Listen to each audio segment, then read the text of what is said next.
이제 수련회 시즌이 다가오는데요. 수련회를 준비하는 분들 사이에서는 항상 논쟁이 있습니다. 야, 니네 너무 행사랑 감정 중심적으로 가는 거 아니냐? 혹은 너무 이성과 강의 중심으로 가는 게 아니냐? 정말 더 중요한 것은 복음이 이 안에서 어떻게 표현될 수 있느냐 하는 거겠죠. 수련회는 복음 중심적이어야 됩니다. 복 있는 사람에서 아주 좋은 책이 나왔습니다.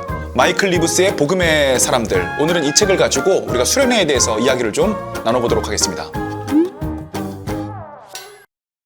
일단 수련회의 목적부터 좀 생각을 해봤으면 좋겠는데요. 궁극적인 목적은 구성원들이 하나님을 영접하고 만나는 겁니다.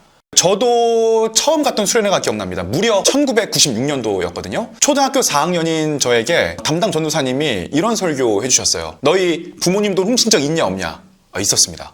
너희 친구들 왕따 시킨 적 있냐 없냐? 있었어요. 너희 친구들 장난감 훔친 적 있냐 없냐? 있었습니다. 그리고 전도사님께서 초등학교 4학년이 우리에게 말씀하시기를 그래서 너희가 죄인이다.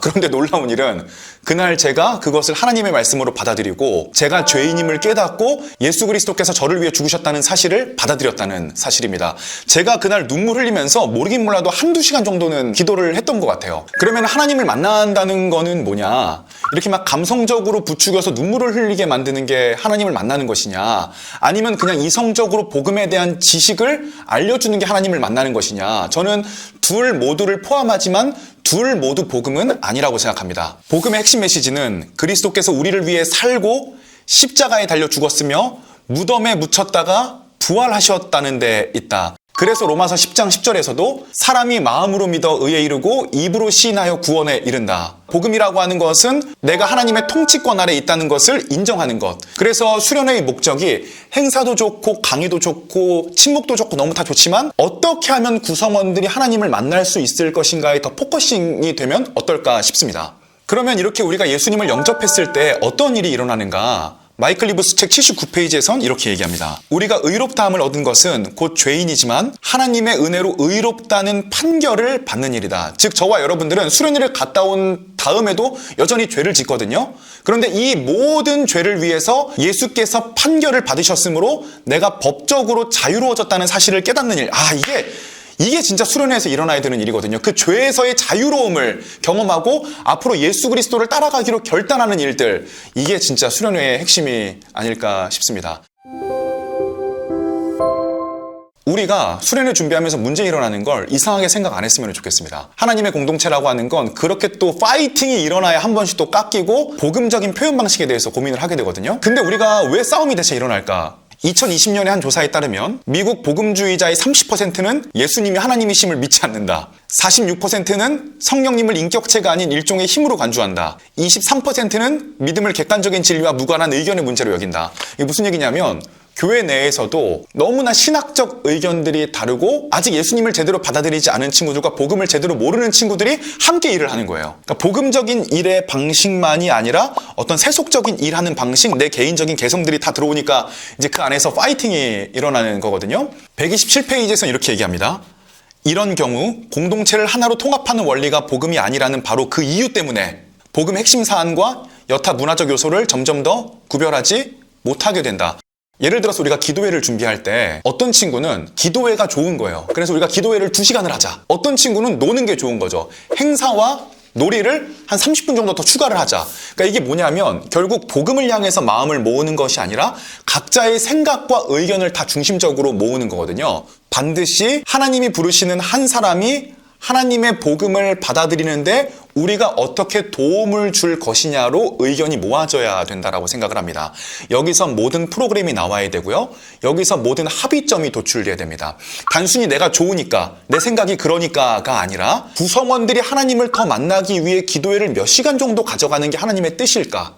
찬양을 어떻게 준비하는 게 하나님의 뜻일까? 게임을 어떻게 준비하는 게 하나님의 뜻일까?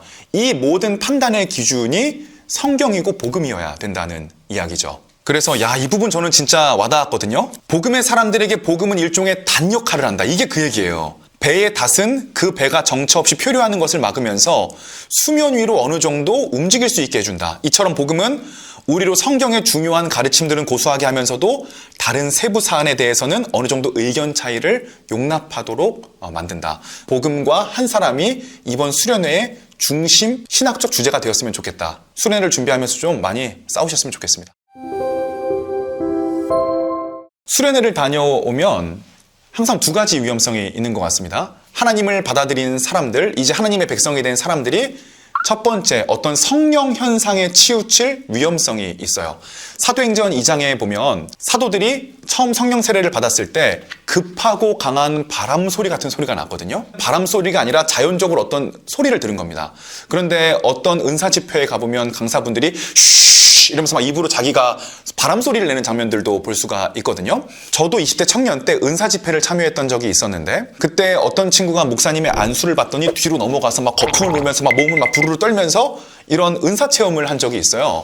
그런데 그 이후로 그 친구는 교회를 떠났고 여전히 복음과는 무관한 삶을 살고 있습니다. 이번 수련회 때도 어떤 은사적인 체험이 일어날 수도 있고 아니면 복음을 받아들이는 지식적인 일들이 일어날 수도 있는데 이것이 지식으로만 끝나거나 은사로만 끝나서는 곤란하겠다. 교회에서도 이것이 단회적인 행사로 끝나지 않고 계속적으로 이어질 수 있도록 올바른 복음에 대해 설명해주고 구성원들을 올바로 이끄는 일들이 더 필요할 것 같습니다. 그래서 104페이지에서는 이렇게 얘기하거든요.